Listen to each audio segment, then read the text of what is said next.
How's it going, guys? Napa here. Welcome to another episode of the NASCAR Heat 2 Career Mode. This time we're going to be going to Chicagoland in another 5-star hot seat offer. This time we're running for Nemco, and it's going to be in John Hunter Nemechek's number 8. So that's pretty interesting. This is either the last or second to last race, I'm pretty sure, in the hot seat phase of the career, the intro season. So either way, we're getting extremely close to the end of the beginning, if that makes any sense. They are expecting, I believe, a top 8 finish. I think that's what that said, top 8. So we'll see what we can do. Really, I'm not too concerned with achieving any more team goals for this intro season because I completed the Kyle Busch Motorsports Challenge, and honestly, he's got some of the best equipment out there, so that's all I really care about. But I still do want to go for a decent finish, so we're going to go ahead and we're going to qualify, but we're going to make some adjustments. We are going to take the wedge down quite a bit. We're going to take that down to about 46%. Roundabout, and then we're going to take the tire pressure down as usual, and also I'm going to take my brake bias and I'm going to bring that way up. And what that's going to do is that should allow us to enter pit road a little bit better, so hopefully we can avoid getting a penalty like we did last time at Michigan, which kind of screwed over our hopes of reaching the team goal.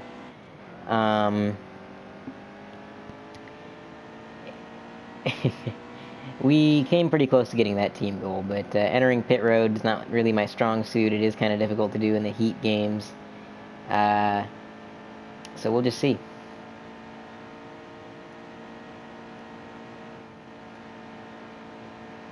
Car handles really well. Barely even had to lift. I think I got the wedge in the tire pressure just where I want it. We're going to use and abuse the apron right here.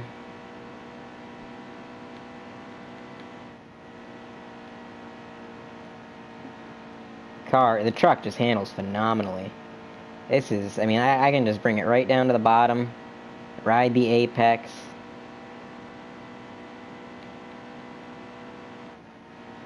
Feather the throttle just a little bit getting in, and then I'm just right back on it. I would not be surprised if we actually got a decent qualifying time this time around. 6th. Yeah, I kind of figured that was going to happen because I really felt like that car was just on rails. So we're going to keep that set up, and we're going to head into the race starting on the outside position. And if you know me, you know I do not like starting on the outside. We're going to have 12 laps of fuel. How many laps will this race be? Let's find out. It is going to be 20 laps, so we're going to have to pit at just about the halfway mark, meaning we're going to have to take 2 cans of fuel, which really would give us time for 4 tires, but I'm not sure I really want to risk getting 4 tires. I think that might add a little bit of time, and I don't think we're going to need them. And we'll play it by ear, by seeing how the car handles, but there is a high likelihood of just taking 2 tires and calling it good.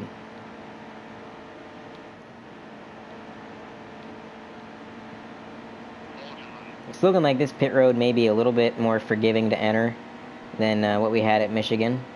So we're already up to 2nd, picking up numerous positions on lap 1. We are now right behind Christopher Bell for the lead. We're on his bumper. I'm here, buddy. Knock, knock. We're going to make a move on the inside. We're going to side draft him just a little bit. Feather the throttle getting in. Hug the bottom. Curious to see how much higher my line gets as the tires progressively wear. But yeah, we're just going to hopefully have a good run. This has a good potential to be our first win of the career mode, and in the hot seat phase as well. So before even we get to our first full-time season, we are pulling away. There is no rubber banding in this game, so if you're faster than the AI, you're just faster than the AI, and if the AI are faster than you, they're just faster than you. The developers did remove rubber banding, which is amazing. So hopefully we should be able to build up a solid lead so that should anything happen come pit cycles, because I don't really trust myself, I have a feeling I'm going to jack it up somehow. Should anything happen, I should have a nice little cushion built up.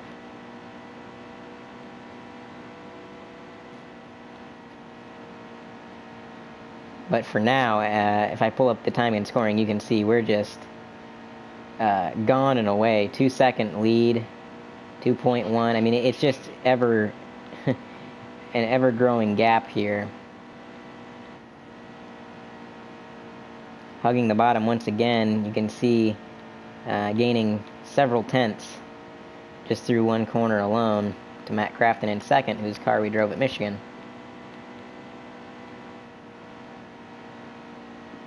The higher I enter and the more I arc, the less I have to lift. I can definitely feel a little bit of tire wear going on. You can see the car is getting a little bit tighter as we exit the corners. That is to be expected. I will say I think the developers did a better job with the tire degradation in this game than they did in Heat Evolution.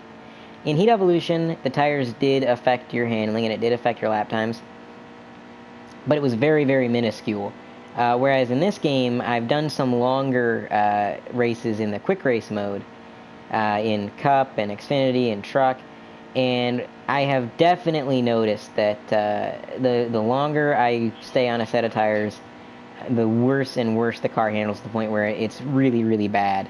And I actually want to come in and get new tires. Whereas in Heat Evolution, you never really wanted to come in to get new tires because you never really felt like you actually had to.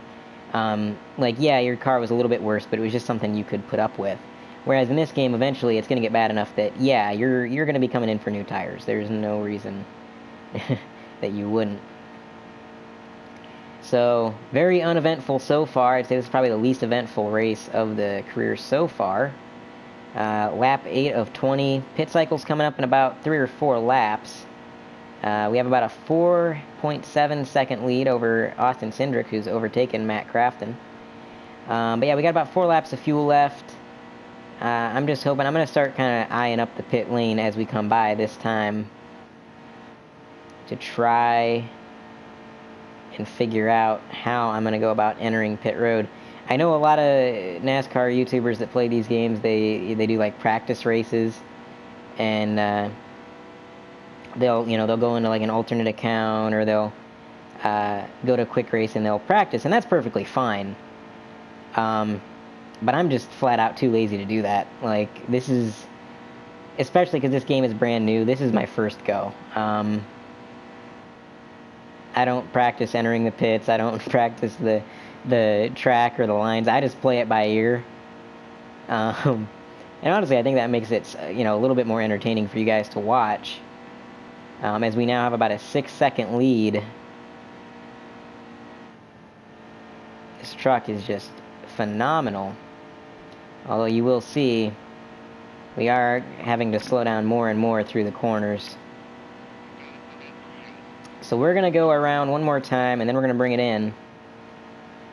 The goal is to start slowing down on the blacktop. We're going to slow down on the track as opposed to the apron. I've been watching some other YouTubers, and that's kind of their tactic to it, so that they don't get loose on the apron.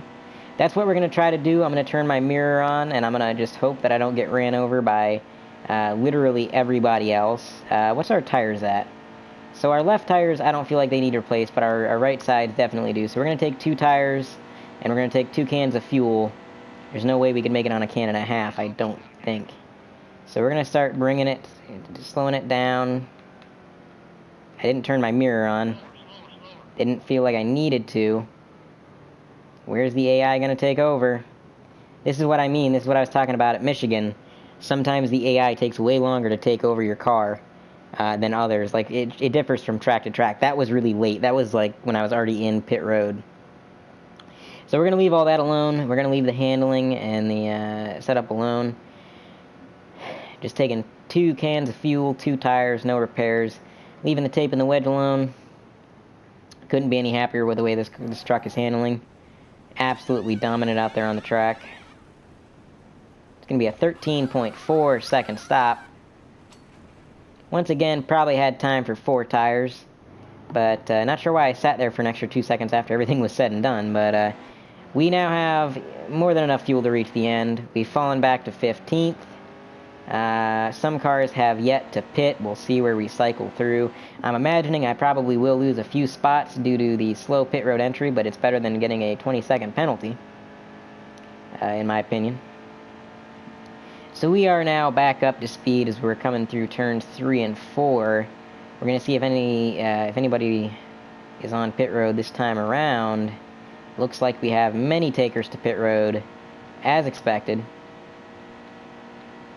And we're going to move all the way up to 5th position. Nope, back up to the lead. So we have cycled back up to the front. And we will pull up the timing and scoring here. Looks like we're going to cycle out at about 6-second lead. So that's just about where we were when we entered the pits. So I'd say that was pretty successful. Now we just have to run the rest of the race. And we may, in fact, get a win. Now, sometimes towards the end of the race, the AI get a little bit more aggressive, and they get, their lap times start to improve. They gain a little bit of speed and momentum, and they do catch up to you at the end sometimes, is what I've noticed in quick races. I haven't done too many Truck Series quick races. I've done a lot of the Xfinity. And it seems like in Xfinity, they always kind of get faster towards the end. So if that's the case in truck, we may have a battle with Chase Briscoe. But with only 6 laps to go, he'd have to gain a little over a second per lap to even catch up to us by the checkered, let alone get close enough to have a battle. And I honestly don't see that happening.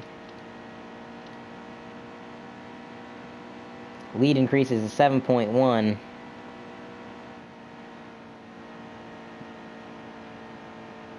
I'm pretty happy with that pit stop. That kind of teaches me that it's better to get a potentially slow pit road entry and play it safe than it is to get a penalty. So I think that's going to be my tactic from here on out, is just to play it safe, enter a little bit slower.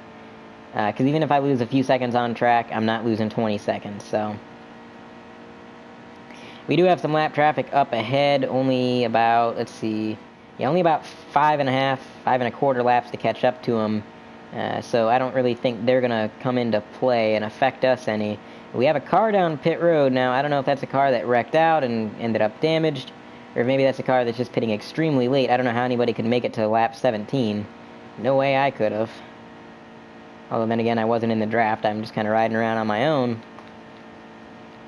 If he's still there when we go around this time, then that is definitely somebody who wrecked out.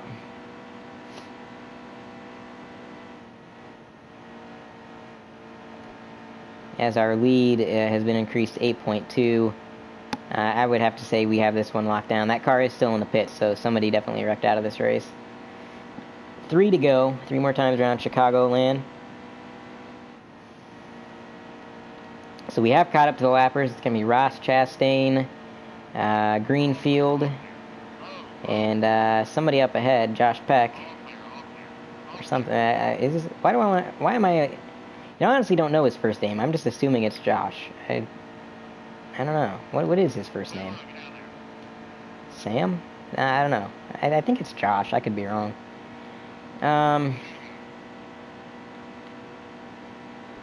Anyway, did not expect to catch up to the lap traffic that quick, but luckily they are so far off the pace that we're just able to easily navigate around them. As we move to the low side of Boyd, we drove that truck early on in the career mode, I'm pretty sure. We got Christopher Bell, who was actually leading the race. No, that's TJ Bell, I'm sorry. I was going to say, yeah, that's Christopher Bell. What happened to him? Because he was in second for quite some time. Christopher Bell's actually still 5th, so he's not doing too bad. Another truck we drove early on, I believe, in the career. Right there. But half a lap more to get our first win of the career.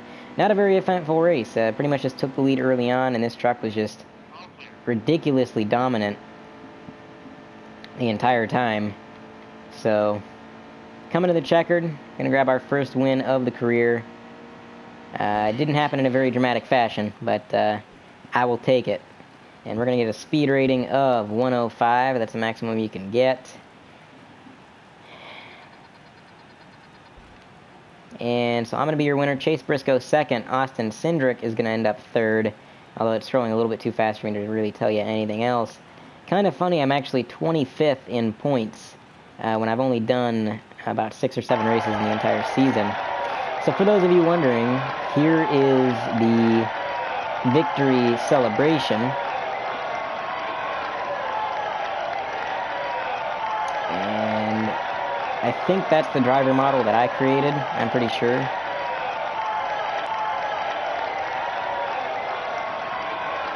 And yeah, that's going to be our first win. Fastest lap is going to go to me with a 31.6.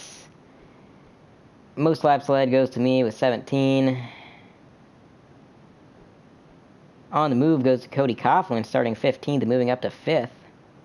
Decent run for him. And tough break is going to be Travis Kvapil, starting 9th and finishing dead last, back in 31st. Not good for him. But continuing on, we're going to see if there's another hot seat offer, if we're going to be doing any more races in this intro season. We got a trophy, established competitor. Not sure what that trophy's for. But yeah, we will keep you in mind for next season. Nice job with the top 8. Good. And Christopher Bell says, did you all just see that? Napa Racer 15 just won a truck race without a full-time team. Chase Elliott says, congratulations on reaching 500 fans. People are getting to know you. It's really the first milestone you reach in NASCAR. Finally got your stripes. Kind of funny how slowly you earn fans in the 704 games, NASCAR games. Whereas in the EA games, you would get like hundreds of thousands of fans per race. It was pretty ridiculous. Season finished. Now that the season is over, it's time to take a look at your contracts and sign with a team for next year. So the intro season is complete. We are going to sign a contract in the next episode. We'll save that for the next one. But yeah, that's going to do it for the intro season. We're now in a full-time season. Next up, we're going to be signing a contract and racing at Daytona. Thank you guys for watching, and I'll catch you in the next one.